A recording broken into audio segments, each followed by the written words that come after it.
So when it comes to a conventional deadlift, it essentially is still a hip hinge.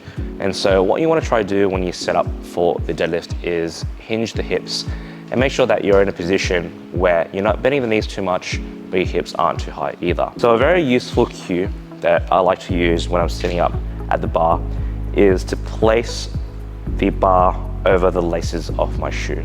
Now you see that I'm wearing very flat sole shoes. I highly recommend wearing these when you deadlift. You don't want to be wearing joggers when you deadlift because it's going to cause a lot of flexion and instability at the foot due to the cushioning of the joggers. So wearing flat sole shoes, what I'm going to do is position the bar over the laces of my shoes, basically where the middle of the foot is. And from here, what I'm going to do is think about pushing my hips backwards into a hinge.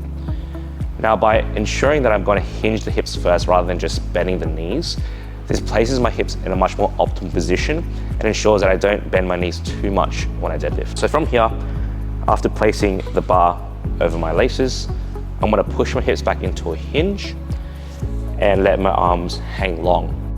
Now for the rest of this distance, what I'm going to do is make up for it by just bending my knees and getting into this position here. Now as soon as I grab onto the bar, what I'm doing is I'm pushing into the floor to create tension through my body. So again, hinging at the hips, nice long relaxed arms, bending my knees to make up the rest of the distance. And from here, all I'm going to do is push my feet into the floor and drive from there. Now, before I drive, it's really important to make sure that I'm breathing and bracing.